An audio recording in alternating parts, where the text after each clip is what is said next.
ECFM 93.2, the Bristol station you can count on. Anyway, the man the NSPCC have called Britain's most dangerous and prolific child molester ever, Jimmy Savile, spent 11 successive New Year's Eves at Chequers, the most powerful residence in the land, as a guest of Conservative Prime Minister Margaret Thatcher. And today's police report on the 450 abuse crimes Jimmy Savile committed and the 34 known rapes begs the question, why was none of this published or reported in Britain's so-called free press, nor noticed by the police and prosecuted by them until after he was dead? Then there is the Lord McAlpine case. Evidence of McAlpine's innocence from paedophile involvement has still not been tested in court. Chris Patton's BBC caved in and settled out of court. The BBC is, of course, heavily implicated in Savile's paedophilia, allowing sexual assaults to take place on BBC premises. And I suppose I ought to also point out that both Lord McAlpine and Chris Patton are both Tories. There is still our own Bristol case as well. BBC presenter and child molester Peter Rowell, who's now in jail. He was also one of the Prince Charles's ambassadors entrusted with assessing young people as part of the Prince's Trust scheme. So today, maybe some closure for victims and their families if they're still alive, but still no justice. Those that censored the transmission of Liz McKean's December 2011 Jimmy Savile Newsnight expose are still working at the BBC. Only the Director General George Entwistle was given a big payoff to walk. BBC, under former Bath Tory MP and Cabinet Minister Chris Patton, of course they're both colleagues of each other. So I spoke to Michael Shrimpton about this very issue and first put to him questions about the Jimmy Savile and if he thought that the Tory party had really come clean about what Savile had been up to. I'm Michael Shrimpton. My day job is barrister. I used to be an immigration judge many years ago. My other job is as an intelligence and national security consultant. I've just written my first major book, Spy Hunter. We weren't getting anywhere in the intelligence community. We were being blocked persistently and consistently in London and Washington, and it seemed to me that only by bringing public pressure to bear on politicians could you actually get anywhere. It's extraordinarily frustrating. Intelligence is about speaking truth to power, but if there's nobody in power able to act on the intelligence, then it's a little bit pointless gathering it in the first place. There are people still alive who are involved in the paedophile scandal, and obviously I'm not going to name them on a radio program, but the most prominent paedophile associated with the Savile ring was a man called David Heath, who you may recall was Prime Minister and took us into the EEC. And Heath was recruited as something that Christopher Story published in 2005, something which was confirmed to me by General Obus Marcus Wolf of the DVD and the Stasi. Heath was recruited by the Germans in 1937. I've said this in Spy Hunter. Heath was into little boys, and Savile was supplying them. A number of these boys were taken out of the Haute de Garenne home in Jersey. Savile was taking children from a children's home with the support of German assets in Jersey. Remember, the Germans used to run Jersey, and whenever the Germans overtake somewhere, there's always a stay-behind intelligence organisation. German assets didn't pull out of Jersey in 1945. Only German troops marched out, they surrendered. The German intelligence operation in Jersey stayed on after 1945. Jersey was very important to the Germans because of offshore financing, because we do a lot of our offshore financing through Jersey. The banking in Jersey is quite interesting. And what was happening was that children's homes in the Channel Islands, particularly de Garenne in Jersey, children were being taken from these homes, boys in the case of Edward Heath, as he was gay, and a paedophile, were being taken onto his yacht, the Morning Cloud. There were in fact several Morning Clouds, but there was one in particular which won the Sydney Hobart Yacht Race, which was eventually sunk in the English Channel, from memory. But it was the boat that was sunk on which most of the abuse took place. Savile was actually going out he went down to Jersey, and he was actually taking boys. There was another man involved as well, but Savile himself took boys from the children's home, where he was a guest, or welcome, onto the boat. So he was taking boys out onto Morning Cloud. Now, since Heath was well known, and since the boys were talking young men, it depends how you define child, but as a lawyer, one would normally we define children as under the age of 14, which is the age of criminal responsibility. They were about that age, sadly, but they were old enough to know who was abusing them. it's quite clear that in most cases they weren't willing to be abused. And even if they were, at that age, we don't regard consent as informed consent. Defined in the United States of a phrase, statutory rape. The boys were murdered and thrown off the boat. Now, a very courageous Jersey police officer who was aware of the paedophile ring, was aware that boys were being supplied to politicians and key figures in Jersey, knowing that children had gone missing from the nursing home. There's no dispute about that. The police in Jersey were aware that they had missing kiddies. Their theory, which is quite perfectly reasonable theory, was that they must be buried in the grounds. And I think if you look at the files, you'll see there was an attempt to find their remains by digging up the grounds. Was it Lenny Harper? It's been some time since I looked at the file on this, but if you told me it was Lenny Harper, I wouldn't dispute that for a moment. What I do know is this police officer was very competent, very courageous, because he was up against a cabinet office-backed paedophile ring, and the investigation he was conducting was at some professional risk, and indeed I suspect his life was also at risk at one point, because he was getting close to some very uncomfortable truths for certain people in the cabinet office, GO2 in London, and certain people in Jersey, in the German network, which is, even today, there's still a German network in the Channel Islands. His theory that the boys had been buried in the grounds of the nursing home was a perfectly reasonable one, a good copper. Good theory, but wrong. The boys were in fact being taken to a boat. It happened to be Edward Heath's boat, or yacht, and they were murdered and thrown overboard. So there's no point, sadly, in looking for their graves. They don't have any grave except the sea. That's why the BBC and the Cabinet Office have been so keen to protect Savile. That's why the Cabinet Office in the 1980s were willing to back Savile to the point of giving him a position of authority at Broadmoor, which is an absolute... You don't put a paedophile in charge of Broadmoor. It's just like putting a lunatic in charge of the asylum, or a drunk in charge of a brewery, or David Cameron in charge of a government, no offence intended. The Cabinet Secretary at the time, who thankfully is no longer with us, Hunt, was also a paedophile, was in on this, met Savile. He was Catholic, met Savile, as did that very nice man, the late Archbishop of Westminster, Cardinal Basil Hume. Basil was not a paedophile, but knew Hunt and had a shrewd idea. He wasn't stupid. He had a shrewd idea of what had been going on, and I've no doubt was told to keep a lid on it. Hunt was in on it, so the Cabinet Secretary at the time was in on it, was aware of what was going on, was aware he had a Prime Minister who was involved not just in abusing young boys, but was murdering them as well. It's quite possible that there was a crewman on the yacht who did the actual murder. I'm not saying Edward Heath necessarily bashed the boys on the boko and tossed them overboard. He may have had somebody do that for him, but he was certainly guilty of murder under English law as an accessory or on the joint enterprise basis. The Cabinet Secretary of the day knew that we had a Prime Minister who was vulnerable to charges of murder at the Old Bailey. Bit of a national security mess. And the Cabinet Secretary, as you can well imagine, was very keen to keep a tight lid on things. Hunt, of course, was working for the Germans and was very keen on British membership of the EEC, and it was Hunt and Heath between them who were responsible for Britain going to the EEC, along with another German spy exposed in Spy Hunter called Tony Barber.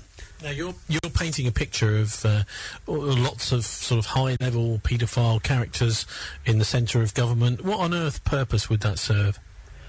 Oh, if someone is inclined in that direction and you can supply them with boys, then you've got a hold on them, or girls. There's nothing worse for a politician than being exposed in the murder and sexual abuse of young people. And if you've got a politician who is abusing and killing young girls and boys, but boys or girls, then you've got a hold on them. This has been a standard German intelligence tactic for decades. Well, surely it's not just the Germans. I mean, the British intelligence surely are using these kinds of tactics. Any intelligence service will want to. No, we're the good guys. I mean, MI5 and MI6 don't do murder. Obviously, occasionally it's necessary to take people out, but that's always done by independent contractors. We're the good guys. You're English, you would say that, wouldn't you? Well, I am British. I'm in favour of the British, and I certainly count myself as a patriotic Englishman, and I am a Britisher, yes. But we are the good guys, and one of the reasons why we're the good guys is we don't approve of the killing of children. We've never get British intelligence setting up a shooting like the Sandy Hook shooting in the United States, which again was set up by the Germans via Mexico, and a bunch of crazy Mexican drug gangsters rolling up to a school, shooting up the kiddies. I mean, it's just absolute nonsense.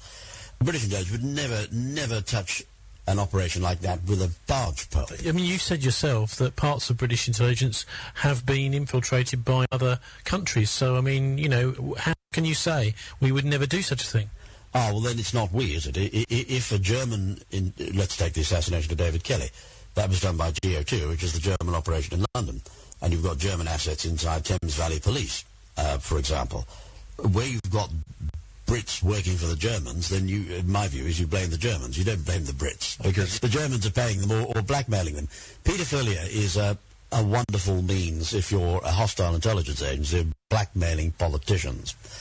The reason it's particularly disgusting, quite aside from the element of sexual abuse and coercion and corruption of young people, that's disgusting in and of itself. But what makes it particularly vile, and we saw this in the Madeleine McCann case, and that's why the Madeleine McCann case was so heartbreaking and tragic.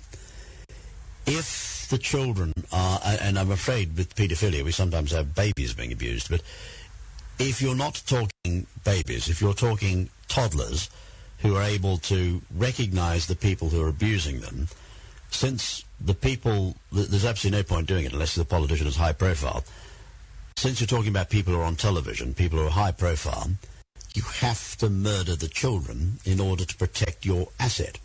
So for the Germans, it was essential that the boys that were being taken onto the yacht, that was a death ride.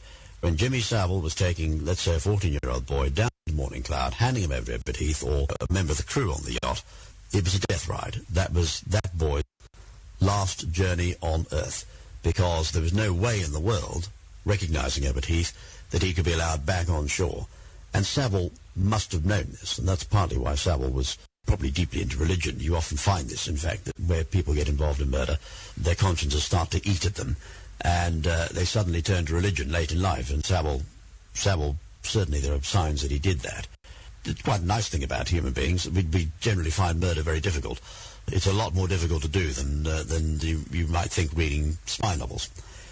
It also, I'm sure, at Heath, because you've got to murder the kiddies in order to protect your asset, supplying of children to paedophile politicians is an extremely messy, murderous, dangerous business. The case of Madeleine McCann, as I reveal in Spy Hunter, it was in my report to the Joint Intelligence Committee, which was put on the website disgracefully by the Daily Mirror a few years ago. In the case of Madeleine McCann, she was going to be abused by a senior member of the European Commission in Brussels, whose name is known to British intelligence. I can't identify him in Spy Hunter, but I don't know who it is. And there was no way that Madeleine could ever be returned alive to her family, because the danger would be that even at her tender age of 4, she would recognise him and know who was abusing her. So the Germans had to murder her, and indeed they eventually did, sadly, in December 2008. Yes, you paint again this picture of a rather horrific situation where our leaders are all compromised by these kinds of criminal acts. I mean, what hope is there for humanity, and what hope is there for Britain? Well, the answer is to get politicians in who are not compromised. Now, I don't wish to say anything about David Cameron. I'm certainly not suggesting he's a paedophile. He isn't. I mean, our political parties, Michael, seem to be getting worse at the top. The leadership quality. I mean, for example, somebody for the Labour Party leadership who would have been quite a positive leader for the country, Robin Cook, it looks like he may have been murdered. So where we've got good politicians coming up, they seem to sort of disappear for one reason or another, or get discredited, and the only ones that seem to survive to lead the parties, all the three main parties, appear to be people who have one way or another have sold their souls. Well, I think listeners will understand why I have to give a cautious answer to this question. Your basic premise is right, that politicians can be compromised, that where they're compromised, then it's deeply contrary to the national interest. And the answer is to replace politicians with leaders who are not compromised. You're absolutely right about Robin. Robin and I got on quite well. I certainly when I first got to know Robin Cook, there wasn't a lot of distance between us. He became more pro-European. I became increasingly Eurosceptic, although I was very Eurosceptic to begin with. So Robin and I politically grew some distance apart.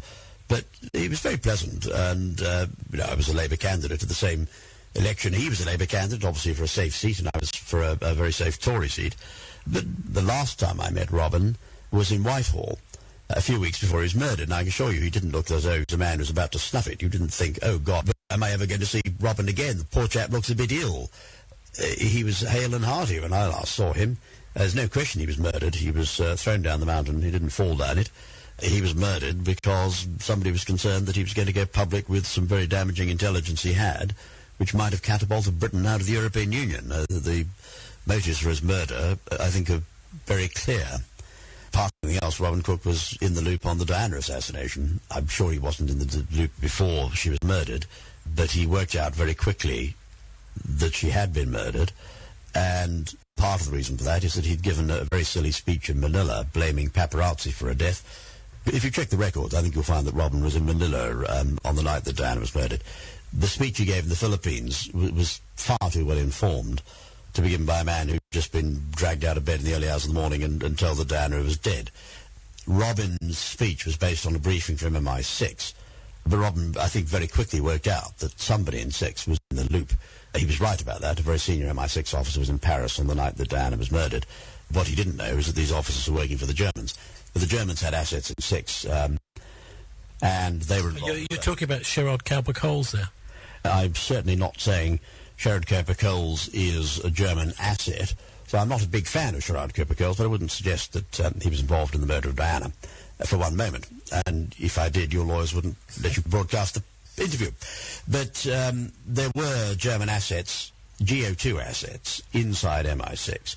Not all of them would have known they were working for the Germans. Some of the GO2 boys thought that GO2 was a British operation. Some of the GO2 boys and I sat down, had a drink, and I explained, look, boys, you're working for the Jerrys. They were pretty appalled. They went away, checked it out, realised I was right. And ever since, we've had a good stream of intelligence out of GO2. It's one of the reasons I know that Thames Valley Police are penetrated by GO2. And Robin was a pretty shrewd chap. He had a brain, Robin. He was not like Tony Blair. He had a first-class mind. And Robin worked out that Diana had been murdered. And I suspect it was the Diana murder which was the motive for bumping Robin off. There's no doubt Robin was murdered. But a political opponent, very good on his feet, a quick thinker, had a fine mind, first-class mind, very intelligent, and I liked him. I absolutely deplore his murder. It was absolutely outrageous. You cannot go around murdering former foreign secretaries. I simply don't approve of it. My view is that he was assassinated in order to stop him talking about Diana. The Diana inquest was coming up. There was a real fear that the truth might come out. In the end, the inquest was a farce. No offence intended to Justice Scott Baker, but there was always a concern that there might be a proper coroner. By that I mean a medically trained coroner, not a judge. Judges don't have medical training, and they don't make very good coroners. It's absolutely clear he was assassinated. Absolutely clear that was to silence him, and I think tolerably clear that he by then had come to the conclusion that Diana had been murdered, and some people in London were in the loop. That was probably the motive for the decision to sanction him. Well, quite a lot in there. That was Michael Shrimpton, who's a columnist on the website Veterans Today, as well as a barrister, not a QC, as I mistakenly said last week. Well, time to sign off now, but time for the typical topical Afro-Tropical show. Dial 0117 955 3721 to join...